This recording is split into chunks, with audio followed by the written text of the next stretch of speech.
नमस्कार, आप देख रहे हैं पत्रिका टीवी। और पत्रिका टीवी में आज जिस शख्सियत से हम आपकी खास मुलाकात करवाने वाले हैं वो शख्सियत जयपुर थिएटर जगत की जानी मानी हस्ती है। इनके बारे में मैं आपको बता दूं कि थिएटर का जो जुनून था उनको इस कदर था कि उनके पेरेंट्स इस बात से परेशान हो गए थे और उन्होंने उनकी शादी करवा दी। पेरेंट्स को लगा था कि शादी होने के बाद वो थिएटर एक्टिंग वगैरह छोड़ देंगे, लेकिन ऐसा कुछ नहीं हुआ।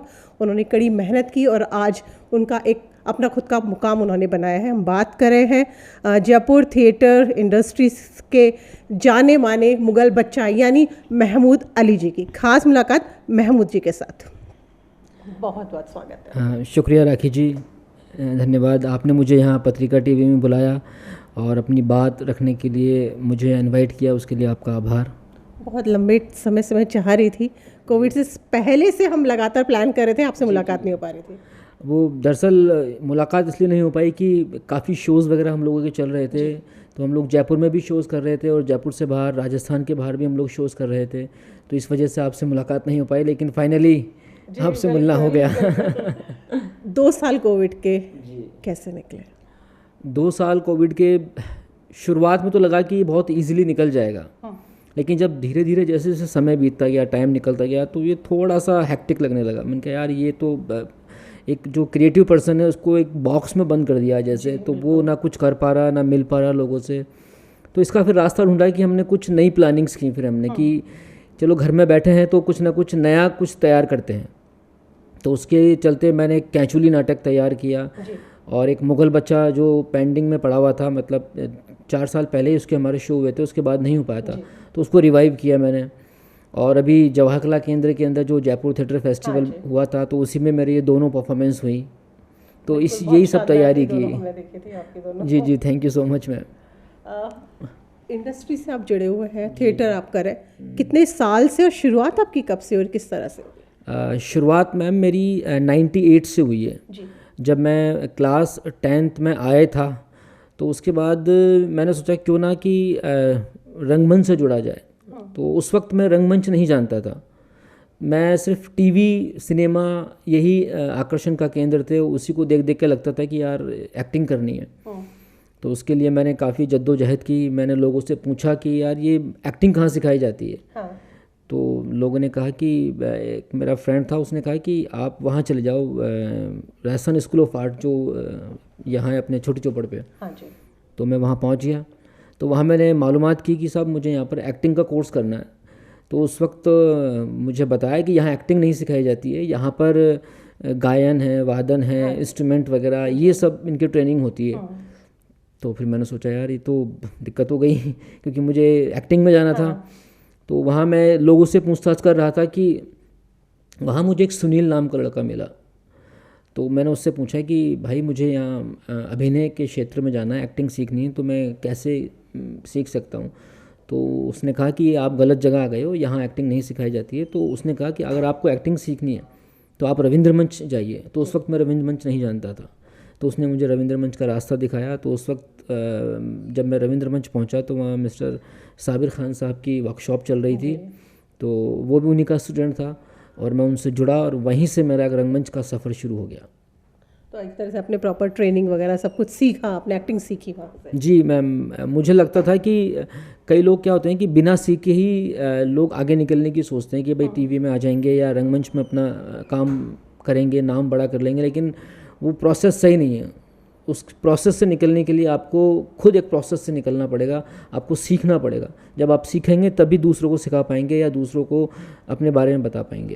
तो जब आप कर रहे थे थिएटर, आपने मतलब ट्रेनिंग लेना जब शुरू किया, तो आपके पेरेंट्स वगैरह का क्या, क्योंकि नाराज़ तो थे वो आपसे, इसीलिए आपकी शादी भी करवा दी थी उन्होंने? वो कहते हैं ना कि भाई अगर किसी को बांधना हो तो उसके सर पे बोझ डाल दो, तो वो ऑटोमेटिक बंध जाता है वो। तो यही मेरे साथ भी हुआ। तो मैंने उनसे कहा था कि मुझे मुंबई निकलना है, तो उन्होंने सोचा कि अगर मुंबई गया तो छोरा हाथ से निकल जाएगा, ये वापस नहीं आएगा वो। तो घर वालों ने, बाकी के लोगों ने, सब ने चारों तरफ से प्रेशर बनाया शादी के लिए। फिर फाइनली उनका देख शादी तो करनी पड़ेगी, तो एक काम कर, तो शादी कर ले फिर मुंबई चला जाना। एक वो लालच दिया मुझे एक मुंबई भेजने का कि तू शादी कर ले। तो मैंने उस वक्त कहा कि मैं अभी अपने पैरों पे नहीं खड़ा हूँ, मेरे पास कहाँ खाने के लिए नहीं है, कमाने के लिए नहीं है, जो मेरे साथ आएगी उसमें क्या मतलब कैसे उसको रख पाऊँगा मैं। तो उसने कहा तू चिंता मत कर, वो हम कर लेंगे सब। तो ये लालच दे के शादी में बांध दिया। जब शादी हो गई तो प्रेशर तो पड़ता ही है फिर काम का। तो फिर एक साल देखा, 2 साल देखा, नहीं बना तो फिर जिम्मेदारी बढ़ गई। तो फिर वही मुंबई जाना फिर हो ही नहीं पाया और वो इस बंधन में बंद कर रह गया मैं।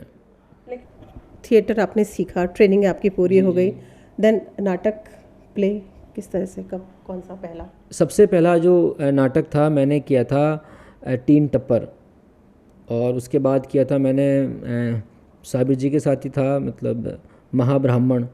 तो वहीं से शुरुआत हुई, दलित से शुरुआत हुई, फिर धीरे धीरे नाटक करते गए, बहुत सारे नाटक की लिस्ट बन गई। लगभग अभी तक मैं 100+ नाटक कर चुका हूँ और कई निर्देशकों के साथ काम किया। और रंगमंच से आय के लिए मैं कई संस्थाओं से एसोसिएट भी हूँ, जैसे कि कथा टेलर संस्था है जो कि कहानियों को लेकर काम करती है, क्यूरियो है जो बच्चों के रंगमंच पे काम करता है, मैं उससे 15 से 20 साल से जुड़ा हुआ हूँ। उसके अलावा कई और संस्थाएं हैं जैसे आध्यात्म है जो एडल्ट थिएटर के ऊपर काम करती है। तो यहाँ से हम कहीं ना कहीं अर्निंग ऑफ सोर्स का कर लेते हैं ताकि हम लोग, हमारी गाड़ी चलती रहे। हाँ, क्योंकि मैं ये पूछने वाली थी कि अब थिएटर फुल टाइम आप थिएटर कर रहे हैं तो फिर अर्निंग किस तरह से होगी? थिएटर में शायद मुझे लगता है इतना पैसा अभी जयपुर में नहीं है। मुझे लगता है कि मैम अगर सही प्रॉपर तरीके से चला जाए, प्रॉपर प्लानिंग के साथ थिएटर किया जाए तो पैसा है। वो तभी संभव है जब आप प्रॉपर गाइडलाइन से, प्रॉपर ट्रेनिंग लेके, प्रॉपर सही दिशा में अगर आप काम करेंगे तो पैसा मिलेगा आपको। लेकिन यहाँ तो जयपुर में तो लोग जो आते हैं थिएटर देखने वो तो टिकट ही नहीं देना चाहते, वो तो चाहते हैं फ्री ऑफ कॉस्ट में उनकी एंट्री हो जाए। मैम ये हमारे जो हिंदी बेल्ट है ना, उसका सबसे बड़ा दुर्भाग्य है कि वो नाटक फ्री में देखना पसंद करता है या फिर पास लेकर नाटक देखना पसंद करता है। अगर हम बंगाल की बात करें, महाराष्ट्र की बात करें तो वहाँ बहुत रिच है कल्चर। वहाँ पर लोग बाग 500 रुपये का टिकट लेके, 1000 रुपये का टिकट लेके नाटक देखते हैं। और वहाँ के जो आर्टिस्ट होते हैं वो कम से कम 10 लाख रुपये ईयरली उनका पैकेज होता है। तो वो इसलिए संभव है कि वहाँ के लोग थिएटर को सपोर्ट करते हैं, वो टिकट देके नाटक देखते हैं, तभी वो कलाकारों का भला हो पाता है। और हिंदी बेल्ट का सबसे बड़ा दुर्भाग्य ये है कि यहाँ के लोग थिएटर देखना चाहते हैं, कलाकारों के बारे में सोचते भी हैं, लेकिन टिकट कोई खरीदना नहीं चाहता। जब टिकट नहीं खरीदेंगे तो कलाकारों का भला कैसे होगा फिर? गवर्नमेंट की तरफ से किस तरह का सपोर्ट मिलता है राजस्थान में? आप गवर्नमेंट कोशिश तो करती है लेकिन वो सही दिशा में सही तरीके से नहीं पहुंच पाता, क्योंकि गवर्नमेंट की नज़र में गधे घोड़े बकरी बैल सब एक हैं। उनको नहीं पता लगता कि कौन 10 साल से कर रहा है, कौन 20 साल से कर रहा है, कौन 50 साल से कर रहा है, उनको कोई मतलब नहीं है। उनको तो देखता है ये कलाकार है, सबको एक आंख से देखते हैं कि इसको 25,000, 10 के सबको 25,000। अब वो 25,000 लेने वाला वो 1 साल से कर रहा है या 20 साल से कर रहा है या 30 साल से कर रहा है, गवर्नमेंट को उससे कोई मतलब नहीं है। आप लोगों की तरफ से इतने सारे थिएटर हैं, आप भी आर्टिस्ट हैं और भी बहुत सारे आर्टिस्ट काम करते हैं, आप लोगों की तरफ से इसको लेकर आवाज़ नहीं उठाई जाती क्या किसी भी तरह की? मैम कोशिश करते हैं, हम लोग अपनी बात पहुंचाते भी हैं। तो कई बार ये होता है कि गवर्नमेंट सोचती है कि तो हमने एक नियम बना दिया है, अब उस नियम के अकॉर्डिंग हम अपना काम करेंगे। अब वो ये नहीं देखती कि ना तो इंटरव्यू होता है, ना कुछ डॉक्यूमेंट्स देखे जाते हैं, बस वो फाइल देखी जाती है कि हाँ भाई कलाकार है। अब मुझे लगता है कि अगर आपको सही तरीके से काम करना और सही पैसा पहुंचाना है सही कलाकार तक, तो इंटरव्यू होना चाहिए। उससे गवर्नमेंट को ही पता होना चाहिए कि कौन बंदा कितने साल से काम कर रहा है, उसका कितना एक्सपीरियंस है और वो किस लेवल पे काम कर रहा है। चलिए मैं वापस थिएटर की तरफ आती हूँ। आपने एक्टिंग शुरू कर दी थी, फिर डायरेक्शन किस तरह से आया? डायरेक्शन मैम इस तरह से आया कि वही कहा ना, अर्निंग ऑफ सोर्स। क्योंकि धीरे धीरे जब मैं परफॉर्मेंस करता रहा तो वो कहीं ना कहीं डायरेक्शन का भी एक सब टेक्स्ट माइंड के अंदर रहता है कि अच्छा एक्टिंग करते करते लगता है कि इसको ऐसे भी हम लोग कर सकते हैं। तो फिर लगा कि चलो फेस्टिवल्स होते हैं, वहाँ थोड़ा बहुत इनकम का सोर्स बन जाता है। तो वो धीरे धीरे एक्टिंग से धीरे धीरे डायरेक्शन का भी आने लगा। तो ज़्यादा मैंने डायरेक्शन नहीं किया है, मैंने 4 या 5 नाटक ही डायरेक्ट किए हैं और उन्हीं को मैं पूरे राजस्थान में, पूरे इंडिया में मूव करवा रहा हूँ मैं उसको। पहला कौन सा प्ले था आपका जो आपने डायरेक्ट किया था? सबसे पहले जो मेरा नाटक था मेरा खुद का लिखा हुआ था, कैंपस कॉलेज आजकल, जिसको मैंने किया था 2005 के अंदर। उसके बाद फिर बहुत लंबा गैप आ गया और उसके बाद मैंने किया है 2018 के अंदर फिर मैंने किया था। तो लिखते भी आप? जी हाँ, मैं लगभग बच्चों के नाटक लगभग 20 नाटक लिख चुका हूँ और उनको मैं स्टेज परफॉर्म भी करवा चुका हूँ। उसके अलावा 2 नाटक मैंने एडल्ट लिखे हैं। एक तो कैंपस लिखा है जिसका मैं शो कर चुका हूँ और एक की अब तैयारी चल रही है अभी। कब आने वाला है? हाँ, वो जल्दी ही, मतलब जैसे ही कंप्लीट हो जाएगा तो मैं उसको स्टेज के लिए तैयार कर दूंगा। तो एडल्ट प्ले अगर आप लिख रहे हैं तो क्या आपको लगता है उसके दर्शक कुछ अलग ही होंगे? मतलब एक दायरा होगा सीमित उसमें, किस तरह से? नहीं मैम, वो मतलब मास लेवल पर ही है, मतलब वो तो ऐसा कुछ नहीं है कि सब इसी एज ग्रुप के लिए वो नाटक है। वो मतलब मास लेवल को लेके ही लिख रहा हूँ मैं, क्योंकि अभी नए नाटक बहुत कम लिखे जा रहे हैं। तो मैंने सोचा क्यों ना एक खुद का लिखा हुआ नाटक ही तैयार किया जाए, तो उसमें कोई बाउंडेशन नहीं होगी, कोई परमिशन का चक्कर नहीं होगा, तो एक नई चीज़, एक नया कंसेप्ट तैयार हो जाएगा। जयपुर में इतने सारे फेस्टिवल होते हैं, थिएटर के फेस्टिवल्स होते हैं, लेकिन देखने में ये आता है कि वही कुछ गिने चुने प्लेज हैं जो बार बार रिपीट हो रहे हैं। तो आपको क्या लगता है? अब उसका रीज़न ये है मैम कि बाकी जो लोग तैयार कर रहे हैं नाटक, या तो वो अभी प्रॉपर तरीके से पॉलिश नहीं कर पा रहे हैं, कहीं ना कहीं कुछ ना कुछ कमी रह जाती होगी, तो इस वजह से शायद वो जो अच्छे नाटक है वो बार बार रिपीट हो रहे हैं। जैसे कई बार होते हैं ना, एक ही नाटक के 500-500 शो हो जाते हैं, 200-200 शो हो जाते हैं, तो उसका रीज़न ये है कि वो बार बार पॉलिश होता है, बार बार पॉलिश होता है, तो लोग उसको इन्वाइट करते हैं। बहुत सारे थे, आपने यहाँ पे डायरेक्टर्स के साथ काम किया, सबसे टफ किसके साथ? सबसे टफ जॉब रहा, मेरा एक फ्रेंड ही है, वो भी संकेत। तो हमने एक नाटक की लगभग 6 महीने रिहर्सल की थी हमने, और वो नाटक था वेटिंग फॉर गोडो। हाँ, तो वो उसके लिए हमने बहुत मेहनत की थी। हमने फिज़िकली और मेंटली और कपड़ों को लेके, बालों को लेके, मतलब और डिक्शन को लेके, मूड को लेके, हम एक सीन को लगभग 15-15 दिन तक करते थे और डिस्कशन करते थे कि भाई इसको और बेटर कैसे बनाया जाए, क्योंकि वो नाटक अलग मूड का है वो जी। तो उसके लिए हमने काफ़ी मेहनत की थी और वो मुझे काफ़ी टफ जॉब लगा था। बच्चों के साथ, जैसा आपने मुझे बताया था कि बच्चों के साथ स्पेशल चाइल्ड, उनके साथ भी आप काम करें, तो ये तो एक तरह से सोशल कॉज भी हुआ कि आप सोशल कॉज से भी जुड़े हुए। इसकी शुरुआत किस तरह से हुई थी आपने, और कब से स्टार्ट कर रहे हैं आप ये सारा काम? ये मैं स्पेशल बच्चों के साथ में पिछले 8 साल से काम कर रहा हूँ मैं, और इसकी शुरुआत मैंने दिशा स्कूल से की थी। तो वहाँ पर उन लोगों ने एक एनुअल फंक्शन के लिए हम लोगों को बुलाया था, तो हम लोगों ने कहा ठीक है, मैं एनुअल फंक्शन तैयार कर देंगे। तो जब बुलाया तो मुझे पता नहीं था कि ये बच्चे ऐसे होंगे। मैं एक नॉर्मल, ठीक है, थोड़े बहुत होंगे डिसेबल तो मैनेज कर लेंगे, क्योंकि इससे पहले मैं नॉर्मल बच्चों के साथ ही काम करता आया था। लेकिन पहली बार जब मैंने उनसे जुड़ा, उनको देखा, तब मुझे एहसास हुआ कि नहीं, ये इनको भी मेन स्ट्रीम में लाना चाहिए। तो हम लोगों ने बहुत मेहनत की उनके साथ, हम लोगों ने लगभग 6 महीने मेहनत की और उसका परफॉर्मेंस रेडी किया हम लोगों ने, और उसका रिज़ल्ट ये निकला कि मुझे दिशा स्कूल में एक परमानेंट जॉब के लिए उन्होंने रख लिया, क्योंकि उसका आउटपुट इतना शानदार था। क्योंकि वो बच्चे जो बोलते नहीं थे, जो लोगों से घबराते थे, शर्माते थे, वो लोगों के सामने आए, अपनी बात रखी उन लोगों ने, और लोगों के सामने झिझक को ख़त्म करके और अपनी जो उनके मन में जो चल रहा है, उनके मन में जो विचार आ रहे हैं, वो शेयर किए। वरना ज़्यादातर ऐसे बच्चे बहुत शाई होते हैं मैम, आप बात करो वो बात ही नहीं करेंगे आपसे, तो वो ओपन अप हुए। तो इसका रिज़ल्ट इतना अच्छा हुआ कि वो मुझे वहाँ पर रेगुलर बुलाने लगे और उन बच्चों के साथ मैं एज अ थेरेपिस्ट के रूप में जुड़ गया। उसके बाद फिर मैं आशा स्कूल से जुड़ा, जो मिलिट्री एरिया के अंदर है, वहाँ भी उनके साथ 2 प्रोडक्शन किए मैंने, और ऐसे ही रिज़ल्ट बहुत अच्छा निकल के आया, तो मुझे वहाँ रेगुलर बुलाने लगे। ऐसे ही दिल्ली के अंदर एक संस्था है, वहाँ उनसे जुड़ा मैं, उनके साथ भी मैं काम कर रहा हूँ काफ़ी। मतलब आपका ओवरऑल एक तरह से बच्चों के साथ भी काम चल रहा है और खुद का आपका थिएटर का जो है वो तो चल ही रहा है। क्योंकि मैम मुझे लगता है कि थिएटर एक ऐसी ताकत है कि जो किसी भी एज ग्रुप का और किसी भी लेवल के लोग हों, उनकी पर्सनैलिटी ग्रूमिंग के लिए, उनके डेवलपमेंट के लिए बहुत ज़बरदस्त काम करती है। मैं ये नहीं कहता कि जो थिएटर करता है उसको एक्टर ही बनना है, ठीक है, मत बनो एक्टर, लेकिन उसकी पूरी होल लाइफ, उसकी पूरी पर्सनैलिटी बदल जाती है रंगमंच से। आप खुद की बात करूँ मैं, आपकी खुद की, तो आपको क्या लगता है आपकी खुद की ओवरऑल पर्सनैलिटी में 98 से आज कितना चेंज महसूस करते हैं खुद अपने आप में? मैम, जो चीज़ मैं अभी लोगों में दूर करता हूँ वो सब चीज़ मेरे अंदर थी। क्योंकि मैं अब सबसे बड़ा चेंज ये आया है कि मैं अब किसी की भी आंखों में आंखें डाल के बात कर सकता हूँ और अपनी बात रख सकता हूँ, और मुझे सच बोलने से डर नहीं लगता। और दूसरी बात कि थिएटर ने एक जज्बा दिया है ज़िंदगी जीने का, लड़ने का, एक सही रास्ता दिखाया है कि आपकी लाइफ आपको कैसे जीनी है। जी, जैसे आप बता रहे थे कि स्टार्ट जब आपने किया था तो मूवीज़ देखते थे हम, पिक्चर एक्टिंग सारा चीज़ें बॉलीवुड कहीं कहीं नहीं दिमाग में था आपके, नहीं जा पाए आप, किसी रीजंस आपके अपने थे। मन में है अभी कि मुझे मौका मिलेगा तो मैं जाऊंगा बॉलीवुड? बिल्कुल मैम, मैं अभी यहाँ जयपुर में रहकर भी कोशिश करता हूँ, ऐसी बात नहीं है।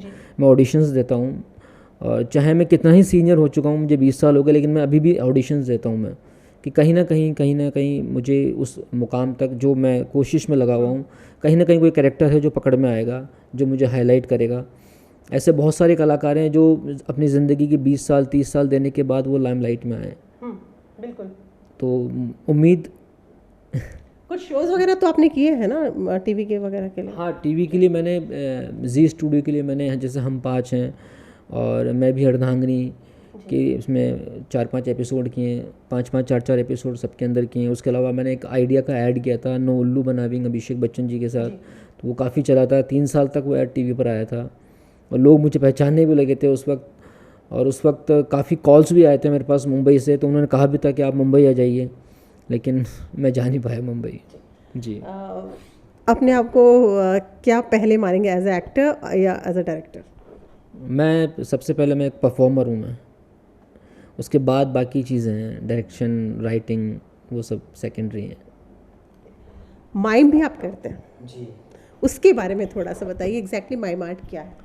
माइम आर्ट ये है मैम कि अपने बिना शब्दों के, बिना बोले, अपने जेस्चर, अपने पोस्चर से, अपने एक्सप्रेशन से अपनी बात को कहना।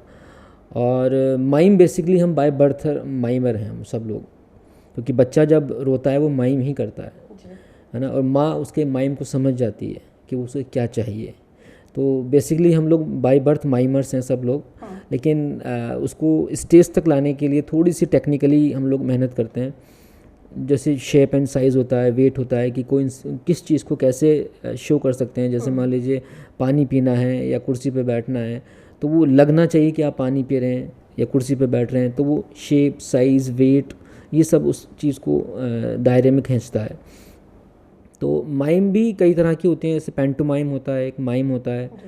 तो माइम की शुरुआत मेरी पद्मश्री गुरुजन हैं निरंजन गोस्वामी जी, जो कलकत्ता से हैं, उनसे मेरी शुरुआत हुई, वहाँ से मैंने सीखा।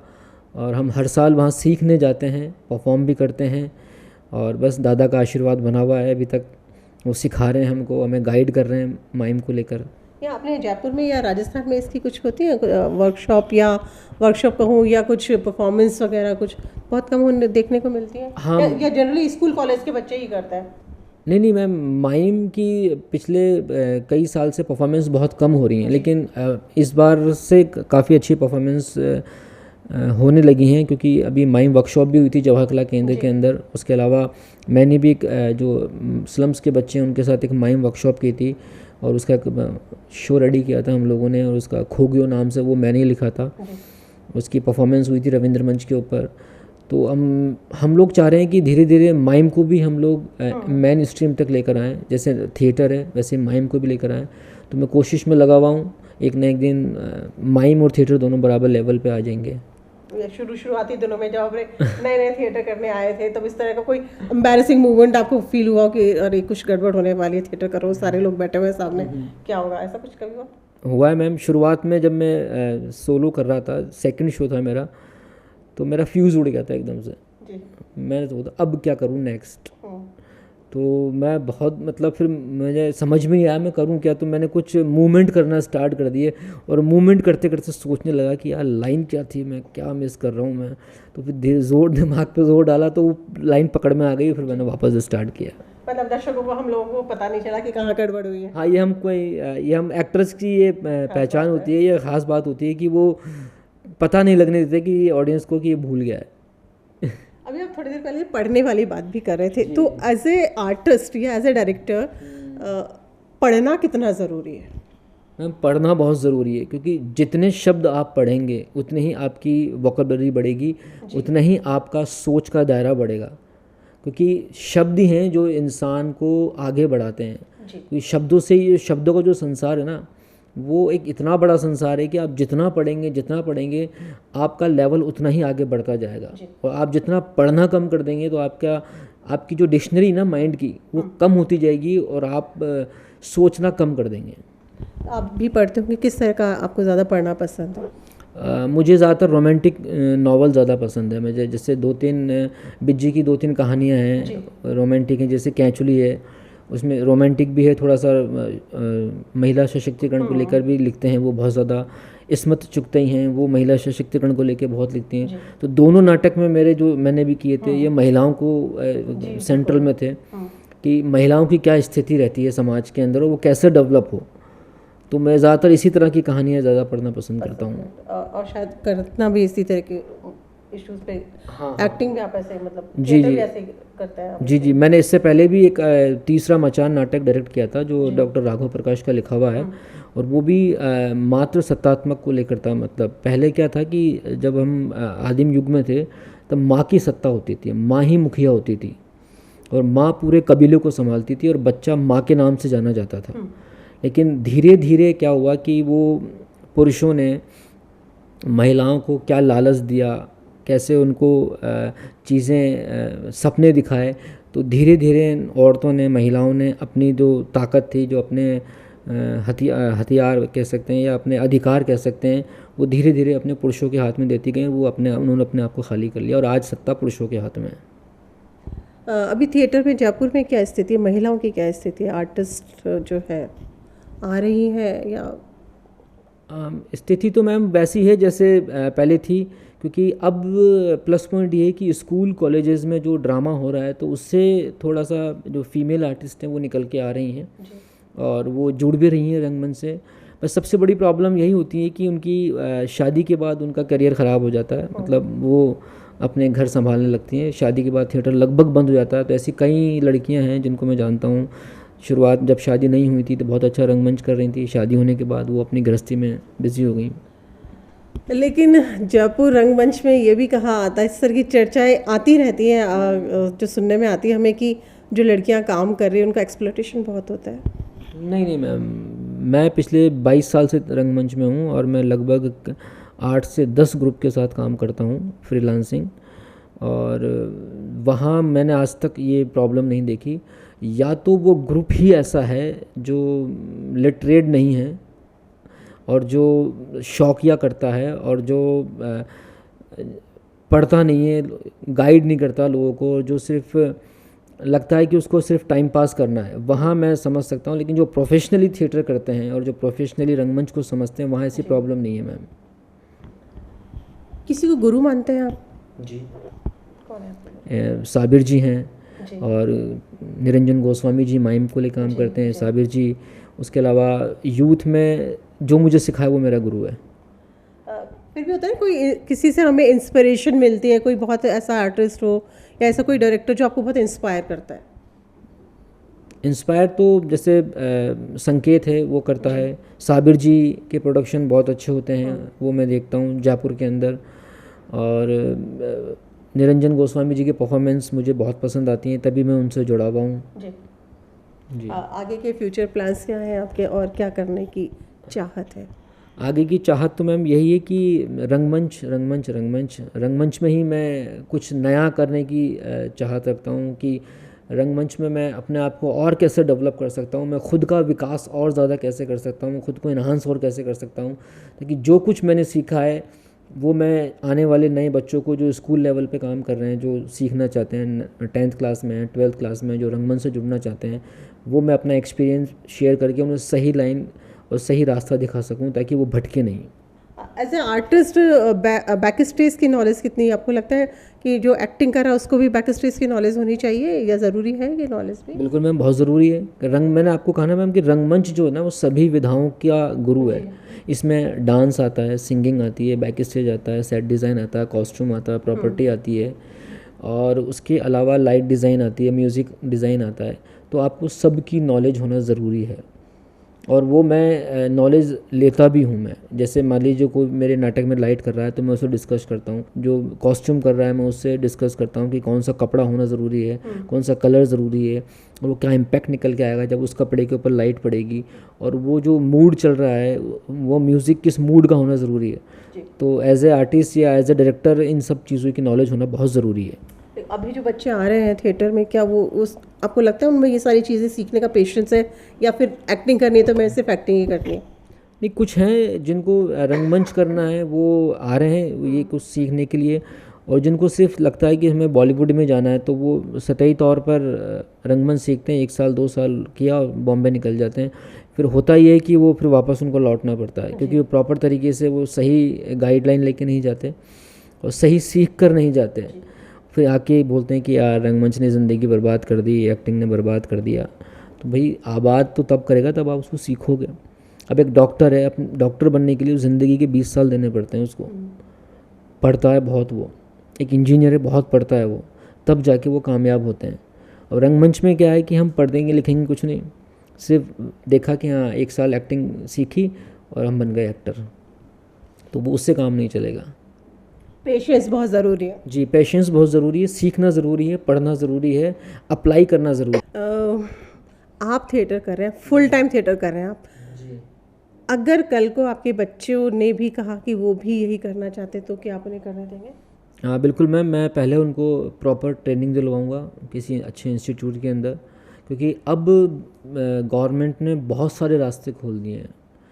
क्योंकि पहले ये सिर्फ शौकिया था, लेकिन अब ये कमर्शियल भी हो गया है और जॉब लेवल पे भी हो गया है। अब बड़ी बड़ी यूनिवर्सिटीज़ में, कॉलेजेस में, सब में वैकेंसीज़ हैं ड्रामा टीचर की हैं, और आप नेट कर सकते हैं, आप डॉक्टरेट कर सकते हैं इसी फील्ड के अंदर, आप FTI जा सकते हैं, आप NSD जा सकते हैं। तो बहुत रास्ते हैं अभी।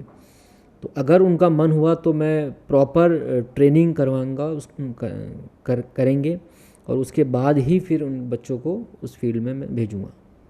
जब आप लोग थिएटर की वर्कशॉप भी लेते हैं तो ओवरऑल पर्सनालिटी ग्रूम भी होती है। इस तरह के लोग भी आपके पास आते होंगे जो बहुत शाई है, इंट्रोवर्ट है। मैं बिल्कुल मैं एक्चुअली मैं 1-2 कॉलेजेस के अंदर पर्सनैलिटी डेवलपमेंट की क्लासेस भी लेता हूँ मैं।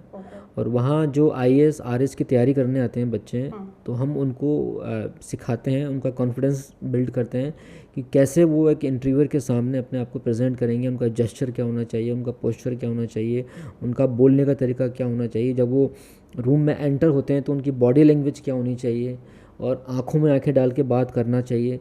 तो ये सब हमारा थिएटर से ही जो मैंने सीखा है, वही मैं जो RS IAS की तैयारी कर रहे हैं बच्चे, हम उनको सिखाते हैं उनके पर्सनैलिटी डेवलपमेंट के लिए। चलते मैं चाहूँगी थिएटर को और ज़्यादा रिच किया जा सके, उसके लिए जयपुराइट्स को आप क्या कुछ कहना चाहेंगे? मैं यही कहना चाहूँगा जयपुराइट्स को कि आप रंगमंच कर रहे हैं, जिस तरह का भी रंगमंच कर रहे हैं ना, तो पूरी शिद्दत के साथ, पूरी ईमानदारी के साथ और पूरी लगन के साथ करें। क्योंकि रंगमंच को अगर आप लाइट लेंगे तो रंगमंच भी आपको बहुत हल्के में ले लेगा। क्योंकि रंगमंच के हर पहलू को समझना ज़रूरी है, तभी वो रंगमंच जो है हिंदी रंगमंच को डेवलप करेगा, लोगों तक पहुंचाएगा और उसे कमर्शियल बनाएगा। बहुत बहुत शुक्रिया, आप स्टूडियो आए, इतना टाइम आपने हमारे दर्शकों के लिए दिया। थैंक यू सो मच राखी जी कि आपने मुझे यहाँ इन्वाइट किया। Thank you so much. Thank you. तो ये थे हमारे साथ महमूद अली जी, जिनका कहना है कि अगर आपको थिएटर करना है तो शिद्दत से कीजिए, पूरी जी जान लगा के कीजिए, और थिएटर से भी आप अपना परिवार का एक सपोर्ट सिस्टम बन सकते हैं। ऐसा बिल्कुल नहीं है कि अगर आप थिएटर चल रहे हैं तो आप अपना परिवार नहीं चला पाएंगे। पत्रिका टीवी में फ़िलहाल के लिए इतना ही, फिर मिलेंगे किसी नए मेहमान के साथ, तब तक के लिए दीजिए इजाज़त। नमस्कार।